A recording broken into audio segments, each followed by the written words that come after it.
Padre, te damos gracias.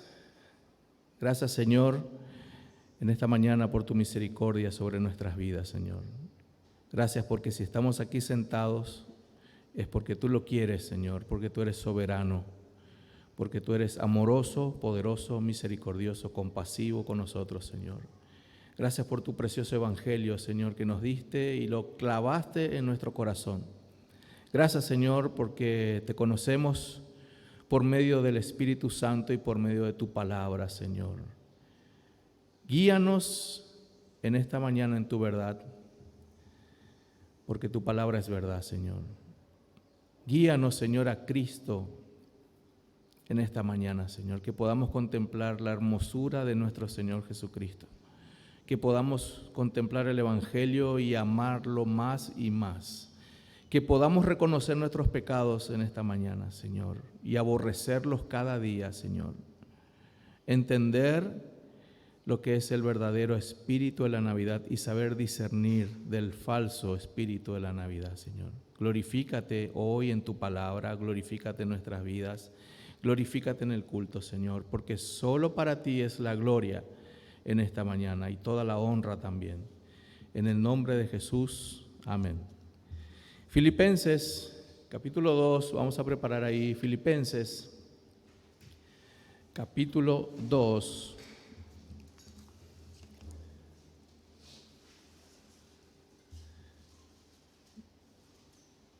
Filipenses 2, y vamos a tener ahí un tiempito preparado.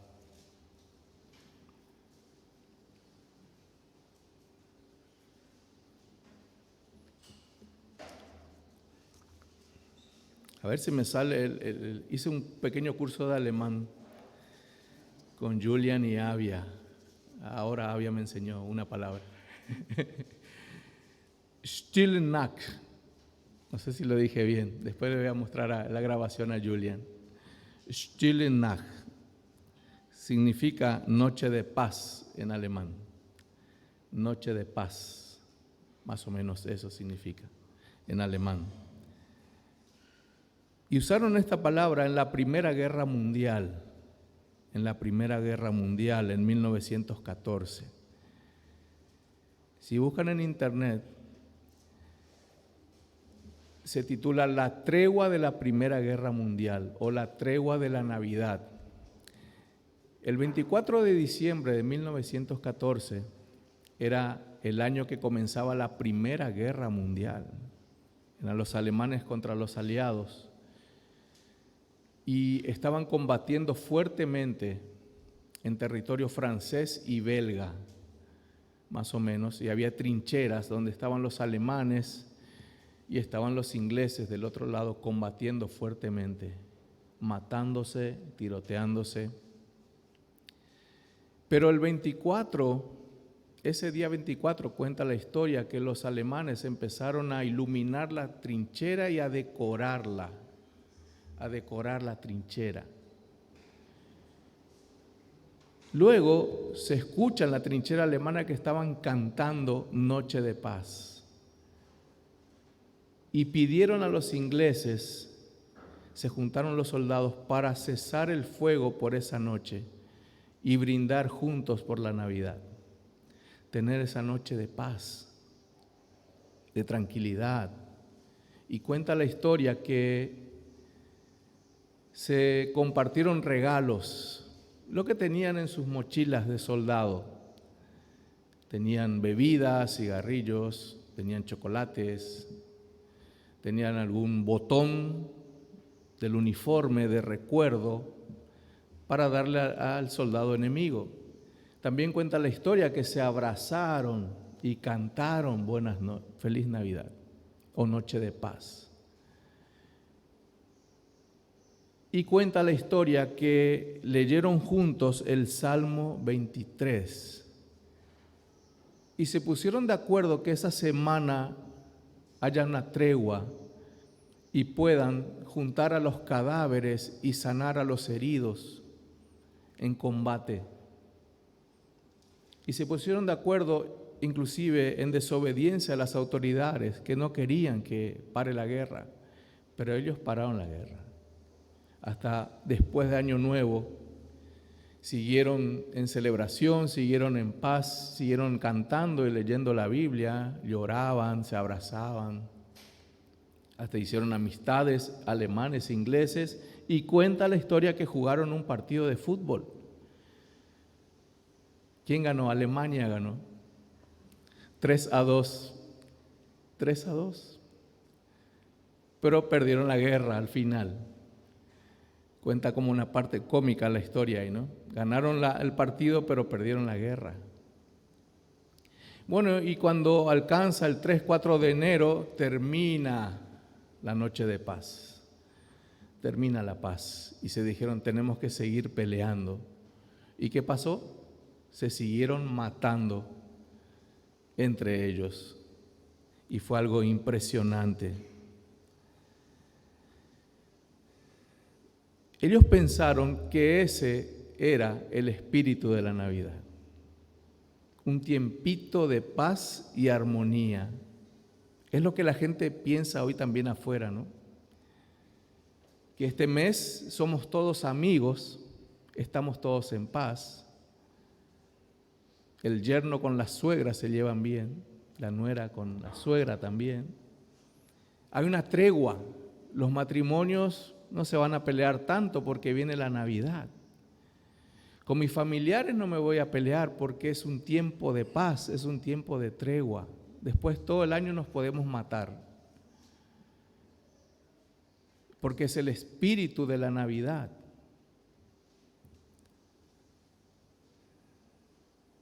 ¿Qué más se desea en este espíritu de la Navidad? Se desea feliz Navidad. La gente es amable, empática. La gente se reconcilia con la familia. Hay noche de perdón. Se perdonan las personas en este tiempo de Navidad. Pero debería durar todo el año, ¿verdad? El perdón. Pero hay un perdón ahí, bueno, te voy a aguantar en esta Navidad. Otros les dicen que son 24 horas de felicidad. Décadas después, aparece la televisión y los anuncios navideños, y tal vez se van a acordar de este anuncio, pero los más grandecitos. Decía un anuncio: por cada tanque de guerra que se fabrican 130,000 peluches. Por cada persona corrupta hay 8,000 personas que están donando sangre. Mientras un científico está creando un arma nueva, hay 100,000 mamás haciendo una torta de chocolate. Por cada arma que se vende en el mundo, hay 20,000 personas que comparten ese día una Coca-Cola. La publicidad de la gaseosa. Y dice esta gaseosa al final de la publicidad: hay razones para creer en un mundo mejor. Feliz Navidad. Seguramente va a aparecer otra vez todo este mes ese eslogan: hay razones para creer en un mundo mejor. Eso cree la gente de la Navidad, que cada vez va a ser mejor el mundo, o que el hombre puede mejorar el mundo. Eso es lo que creen las personas de la Navidad, que el hombre es capaz de mejorar el mundo. Pero si vamos a la palabra, hermanos, no vemos eso. No vemos. La gente cree, hermanos, que puede mejorar el mundo, que hay bondad en el corazón del hombre. Eso piensan las personas. Que hay bondad, que nosotros somos buenos, que nosotros somos buenos. Por eso podemos cambiar el mundo. Otros dicen que es bueno de hecho por naturaleza, que nuestra naturaleza es buena y que depende nada más que de nuestra voluntad. Tenemos que tener buena voluntad para que haya paz en el mundo y parece que no la tenemos. Ahora bien, hermanos, si vamos a la palabra, nosotros no creemos en este espíritu de la Navidad. Nosotros no creemos que hay que hacer una tregua por un tiempo y después vamos a mejorar el mundo o lo vamos a empeorar. No creemos en eso. No creemos que ese es el espíritu de la Navidad. El ser humano, lo que creemos, hermanos, es que el ser humano nunca va a poder arreglar este mundo por su propia naturaleza caída, por su propia naturaleza caída. Eso imposibilita a los seres humanos de poder cambiar. A lo que me refiero es cambiar por nosotros mismos. No podemos. Por eso está este espíritu de la Navidad. ¿Se entiende? Hay una tregua. En la Navidad siempre hay una tregua.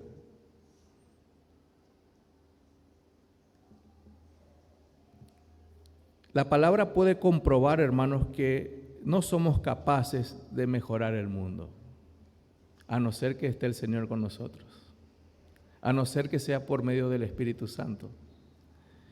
Dice Génesis 6:5 que la intención de los pensamientos del hombre es solo hacer el mal. De hecho, en el contexto después viene el diluvio. No hay caso, no había caso. En Génesis 6 Dios se da cuenta que es de continuo el mal, es de continuo hacer daño. Después de la caída de Adán y Eva se corrompió tanto el hombre, hermanos, que solo sabemos hacer daño y a veces hacemos cosas buenas, pero generalmente hacemos daño de una u otra manera. En Romanos 3:12 dice que somos incapaces de buscar a Dios. Somos incapaces de buscar a Dios. Dice, no hay quien entienda, no hay quien busque a Dios. Todos se desviaron, a una se hicieron inútiles. ¿Inútiles de qué? Inútiles para buscar a Dios. Incapaces de buscar por nuestra propia cuenta al Señor. Romanos 8:7 dice que somos incapaces de sujetarnos a las leyes de Dios. Dice en Romanos 8:7, por cuanto la inclinación de la carne es enemistad contra Dios, porque no se sujeta a la ley de Dios, ni tampoco puede. Aquí lo que está diciendo es, el hombre no quiere y el hombre no puede sujetarse al Señor. Por eso hace treguas en la Navidad, para seguir con su maldad desde enero del año que viene. Es incapaz de cambiarse a sí mismo. El hombre es incapaz de cambiarse a sí mismo, a no ser por la gracia de Dios. Si el Señor no te cambia, no podés cambiar por vos mismo. Si el Señor no te ayuda, no podés cambiar por vos mismo. Eso dice Jeremías 13:23. ¿Mudará el etíope su piel y el leopardo sus manchas? Así también podréis vosotros hacer el bien estando habituados a hacer el mal. Es una buena comparación. Y por último, es incapaz de cambiar a la sociedad. El hombre es incapaz de cambiar a la sociedad. Por eso estamos así en el mundo en general. El Señor no nos sacó la inteligencia, la capacidad de hacer tecnologías, de crear, de construir, de innovar, de inventar. Pero en lo moral estamos mal. El hombre está destruido moralmente, está muerto en sus delitos y pecados. Eso dice la Biblia. El hombre se corrompió. De hecho, el hombre es concebido de forma corrupta en el vientre de la madre. Eso dice la Biblia. Ya hay pecado en el niño, en el bebé. Ya es concebido así y van a ser así. Es incapaz de cambiar a la sociedad. Santiago habla de eso en el capítulo 4. ¿De dónde vienen las guerras? ¿De dónde vienen las guerras? Las peleas entre nosotros. ¿No es de vuestras pasiones, las cuales combaten en vuestros miembros? Codiciáis y no tenéis, matáis y ardéis de envidia y no podéis alcanzar, combatís y lucháis, pero no tenéis lo que deseáis porque no pedís. Es del corazón que nacen las guerras. El filósofo Jean-Jacques Rousseau, un suizo que vivió en Francia, Él escribió algo sobre una teoría del buen salvaje, la teoría del buen salvaje, Rousseau. Él dijo, el hombre es bueno por naturaleza. El hombre es bueno por naturaleza, pero se hace malo por culpa de las instituciones sociales. O sea, nacemos buenos, somos buenos, pero las instituciones nos corrompen. Y eso no es cierto. Jesús dijo en Mateo 7:11, pues si vosotros, le dice a los padres, pues si vosotros siendo malos, saben dar cosas buenas a sus hijos, ¿cuánto más vuestro Padre que está en los cielos dará buenas cosas a los que le piden? Un teólogo dijo, el hombre no es alguien bueno que a veces hace cosas malas, sino que el hombre es malo que a veces hace cosas buenas. No es la sociedad la culpable de los males de este mundo, hermanos, sino el corazón del hombre, el corazón del hombre. Y ahí empieza el verdadero espíritu de la Navidad. Vamos a ver, hermanos, en Filipenses, ¿qué estamos celebrando? ¿Qué realmente celebramos en la mesa con nuestros familiares? ¿Qué realmente celebramos no solo en diciembre, sino toda nuestra vida? El creyente no hace treguas porque conoce el verdadero espíritu de la Navidad. Vamos a Filipenses, después de la descripción del falso espíritu de la Navidad, vamos a ver el verdadero espíritu de la Navidad. Filipenses 2. Versículos 5 al 8.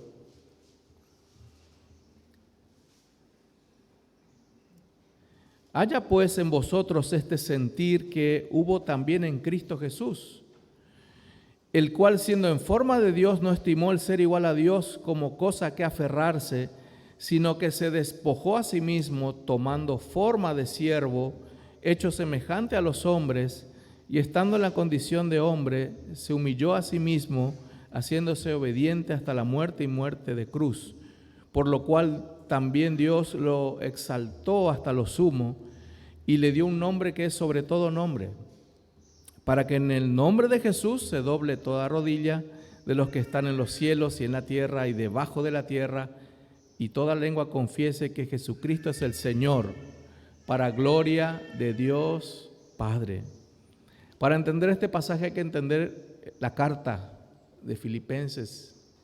Filipenses, el apóstol Pablo escribiendo desde la cárcel, y deliberadamente el Señor permite que esté en la cárcel para escribir Filipenses, porque Pablo tenía que hablar del siervo que sufre, el siervo que sufre. Y ese es Jesucristo, el siervo que sufre. Y Pablo tenía que experimentar un poco de ese sufrimiento ya en la cárcel y presentar también a la iglesia y enseñar a la iglesia que la iglesia es sufriente en Cristo también. Cristo sufrió en el sentido de que se humilló y de otras formas también sufrió. El venir a la tierra ya fue una humillación de Cristo, que vamos a ver enseguida. El encarnarse ya fue una humillación para el Señor de señores y Rey de reyes. El haberse hecho hombre fue humillante para Dios, porque Jesús es Dios. Y luego todo lo que le pasó en vida, en la cruz, toda la humillación. Pero Pablo nos quiere enseñar con este pasaje el sentido de la Navidad.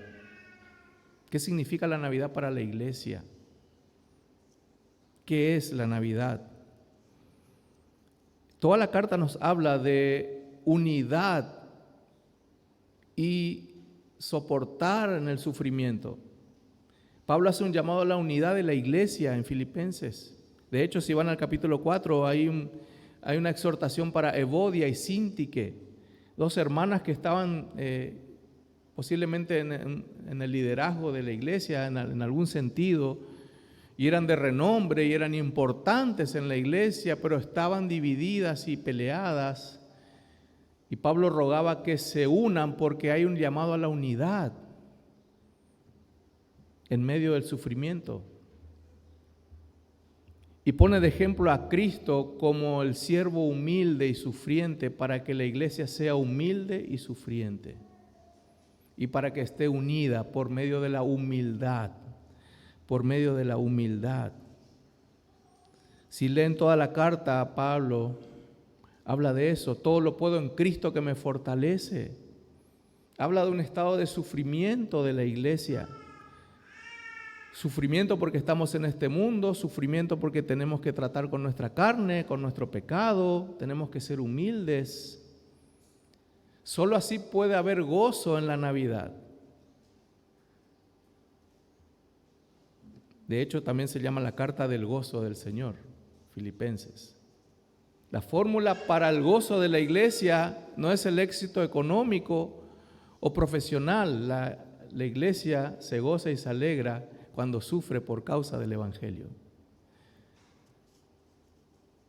Cuando se parece en algo a Cristo, cuando nos parecemos a Cristo, cuando somos humildes. Entendiendo el contexto, podemos analizar los versículos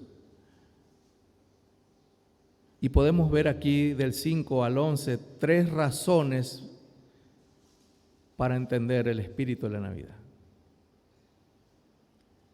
Versículo 5 dice: haya pues en vosotros este sentir que hubo también en Cristo Jesús.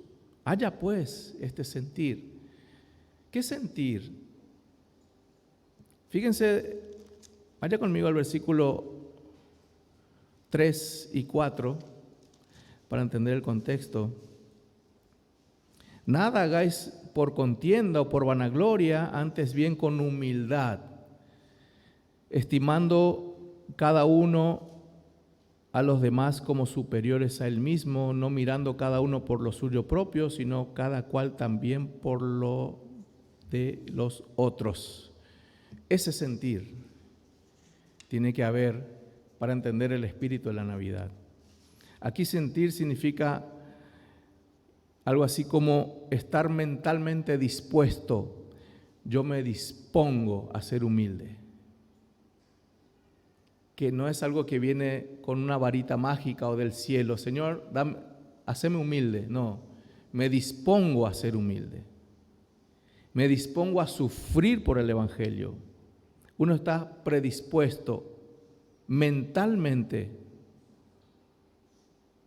Es como las personas, por eso yo admiro a las personas que van al gimnasio o comen saludablemente o hacen dieta o algo, porque es un esfuerzo tremendo. Pero lo hizo voluntariamente, se determina. Eso significa este sentir. Me propongo hacerlo a toda costa. Me propongo hacerlo disciplinadamente. Esta es la exhortación de haya pues en vosotros este sentir. Haya una disposición de no mirar tu vida. Fíjense el versículo 4. Una disposición a no ser egoísta o mirar tu propia vida, tu propia necesidad primero, sino la de los otros,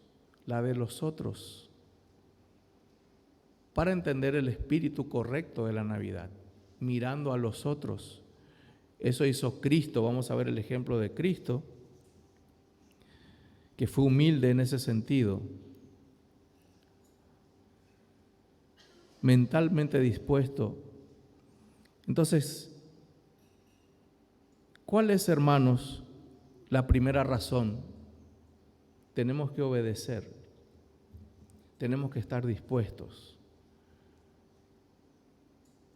para entender el verdadero significado de la Navidad, dispuestos a la humildad y al sufrimiento.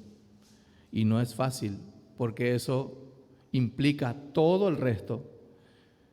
Si estoy dispuesto a ser humilde, significa que estoy dispuesto a perdonar todo el tiempo, dispuesto a dar todo el tiempo, dispuesto a sacrificar en mi matrimonio todo el tiempo. No solamente el 24 a la noche. Es todo el tiempo. Todo el tiempo es Navidad. Y todo lo que lleva, hermanos, este sentir. Fíjense el versículo 5, es una exhortación, no es una sugerencia de Pablo. Haya pues en vosotros este sentir. Es un mandato de Pablo a la iglesia. Hagan eso, está diciendo. Dispónganse mentalmente a ser humildes. Segunda razón, versículos 6 al 8, porque Cristo fue humilde. Esa es la segunda razón. Tengo que seguir los pasos de Cristo, y Cristo es el modelo de la iglesia, el modelo de los creyentes. Él es el ejemplo de humildad suprema. No hay nadie más humilde que Cristo. Nadie puede alcanzarle jamás al Señor Jesucristo en humildad, pero somos llamados a imitar a Cristo, a nuestro Señor Jesucristo. Fíjense el versículo 6 al 8, el cual siendo en forma de Dios, pero antes dice, hubo también en Cristo Jesús, versículo 5, hubo también en Cristo Jesús este sentir, esta disposición mental, el cual siendo en forma de Dios, no estimó el ser igual a Dios como cosa que aferrarse, sino que se despojó a sí mismo tomando forma de siervo, hecho semejante a los hombres, y estando en la condición de hombre, se humilló a sí mismo, haciéndose obediente hasta la muerte y muerte de cruz. Este pasaje, si hacen seminario, se extrae este pasaje, se pone en el PowerPoint y van a ver un tema que se llama unión hipostática. La unión hipostática. La naturaleza humana de Cristo se adhiere a la naturaleza divina, suma a la naturaleza divina de Cristo. Por eso no dejó de ser Dios cuando se encarnó. ¿Se entiende? Y no es 50% Dios y 50% hombre, es 100% Dios, 100% hombre. Es un misterio, es algo sobrenatural. Pero lo vemos en toda la Biblia, al Señor siendo divino y siendo humano. Y es algo impresionante. Y sin pecado. Él se hizo carne, es la única excepción en la historia de la humanidad. Es el único ser hecho carne sin pecado. Es el único. No hay nadie más. Cristo no pecó en la tierra, pero tuvo que ser hombre. Era la condición para que vaya a la cruz. Él tenía que ser 100% hombre para experimentar todos los sufrimientos de un ser humano, para estar en el zapato de los pecadores. Solo así valía la redención. Solo así puede valer el perdón de pecados. 100% Dios, 100% hombre. Jesús perdonó pecados. Los fariseos dijeron, esto es blasfemia, solo Dios puede perdonar pecados. Yo soy en el Padre y el Padre en mí. Pero también tuvo sed, tuvo hambre. El Señor lloró cuando murió Lázaro. Calmó la tempestad como Dios la calmaría. 100% Dios, 100% hombre, pero fue humillante para Cristo el encarnarse. No perdió los atributos, pero fíjense lo que dice el versículo 6, no se aferró a su divinidad. No se aferró, esto significa no se apoderó de su divinidad. Los usó cuando el Padre le autorizaba. De hecho, en algunos lugares no hizo milagros. De hecho, frente a Pilatos no abrió su boca. Él dijo, no tienes ninguna autoridad conmigo, a no ser que el Padre te autorice. también Jesús le dijo, yo llamando a los ángeles me sacarían de aquí, pero no me voy a aferrar, versículo 6, no me voy a aferrar a mi divinidad, porque vine para morir en la cruz, vine para morir en la cruz. Entonces su humillación se basa en su encarnación, en su ministerio fue humillante, Cristo fue humillado en su ministerio. Demonio tiene, ¿quién es este? O sea, lo trataban de cualquier cosa, estaba Dios mismo ahí enfrente a ellos. Otros entendían por el Espíritu Santo y decían, Señor mío, tú eres el Señor, tú eres el Cristo, el Hijo del Dios viviente.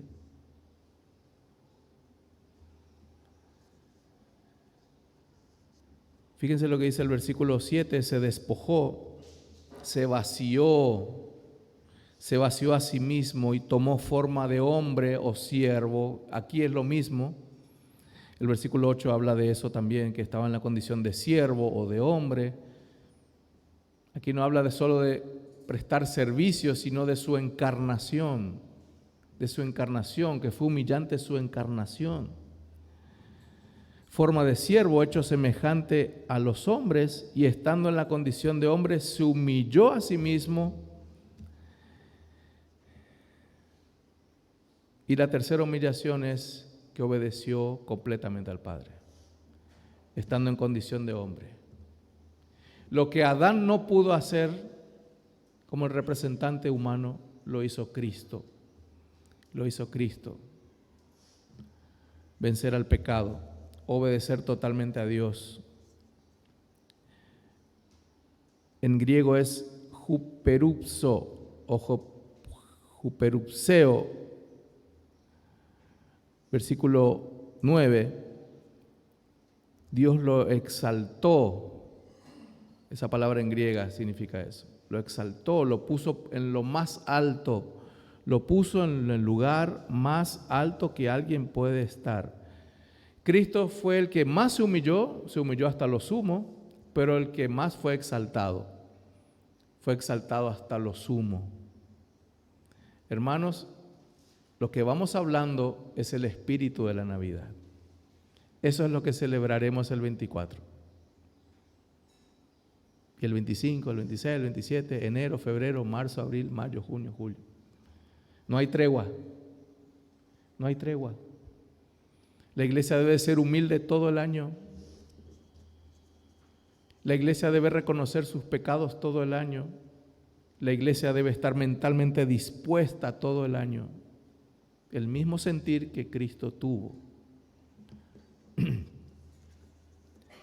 Versículo 9, y le dio un nombre que es sobre todo nombre.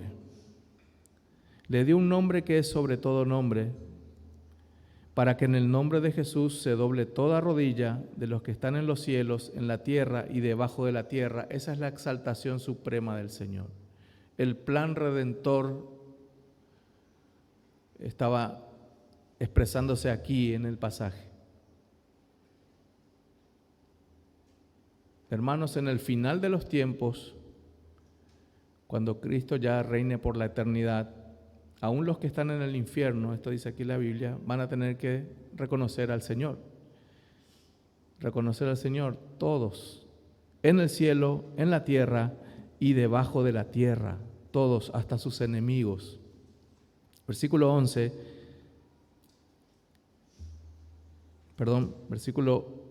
10, para que en el nombre de Jesús se dobla toda rodilla que está en los cielos y en la tierra y debajo de la tierra. Aquí vemos cómo Dios exalta al Señor y en consecuencia Dios así exalta a los humildes. Ese es un principio bíblico, hermanos. El que se humilla será exaltado. Es un principio para vos, para mí, para la iglesia de Cristo. Ese es el espíritu de la Navidad. Que debemos tener humildad. Dios exalta a los humildes. Dice el versículo 11, y toda lengua confiese que Jesucristo es el Señor, Ese es el nombre. Y le dio un nombre que es sobre todo nombre. Él es el Señor. Siempre fue el Señor. Pero en la obra redentora, el Padre es más glorificado todavía. Ese es el tema. Es más glorificado. ¿Por qué? Porque su propio Hijo vino a redimir a los pecadores. El Señor no envió un ángel, no envió al mejor cristiano. De hecho, toda la Biblia habla del fracaso humano. Adán no pudo, los patriarcas no pudieron, los profetas no pudieron, los reyes no pudieron. Como decía un predicador, un joven decía, qué aburrida es la vida de los reyes de la Biblia, o sea, muchos reyes. ¿Por qué hay tantos reyes de Israel, de Judá? Se dividió Israel. A lo que este pastor anciano, sabio, con experiencia en la palabra, le dijo, no es aburrido y no está en vano la historia de los reyes. Simplemente Dios quiso mostrar el fracaso de los reyes humanos. Se levantan y todos fracasan, menos el Rey de Reyes y Señor de Señores. Por eso Dios tuvo que mostrar el fracaso humano en la Biblia, para que Cristo brille como Rey, como sacerdote, como profeta, como siervo. Es el mejor, es el único, nuestro Señor. Fíjense cómo termina, hermanos, el 11. Y toda lengua confiese. Aquí habla de reconocimiento de corazón. Quieras o no quieras. O sea, no hay forma de no reconocer. Acuérdense, los que están en el cielo, en la tierra y debajo de la tierra. No hay forma. Ninguno va a estar así, hermanos, en el día de la celebración de Cristo. En el día de la exaltación de Cristo, nadie va a estar así. No se va a poder. No se va a poder. Nadie va a estar de pie tampoco. Decía Paul Washer, los cristianos tal vez se arrodillen todos, pero a los inconversos se les va a pegar en la rodilla para que se arrodillen. Porque nadie puede permanecer en pie delante del Señor. Nadie. Todos postrados. Esto significa aquí, y toda lengua confiese que Jesucristo es el Señor.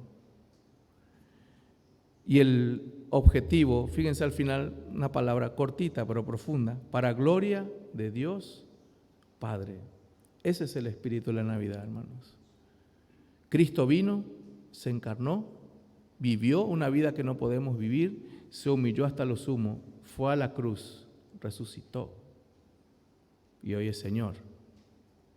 Y falta un poquitito así del final de la historia, que estamos esperando su venida. Amén. Quiero cerrar con justamente cuando Pablo dice que fue exaltado hasta lo sumo. Fíjense el versículo 9, a modo de recordatorio nomás, y cerramos. Pablo recuerda a Isaías cuando dice, también lo exaltó, le exaltó hasta lo sumo, lo puso bien alto por encima de todos. Isaías 45, vaya conmigo y cerramos. Isaías 45,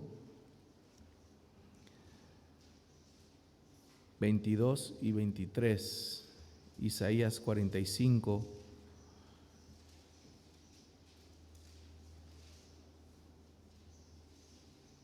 22 y 23. Mirad a mí y sed salvos todos los términos de la tierra, porque yo soy Dios y no hay más. Por mí mismo hice juramento, de mi boca salió la palabra en justicia y no será revocada, que a mí se doblará toda rodilla y jurará toda lengua.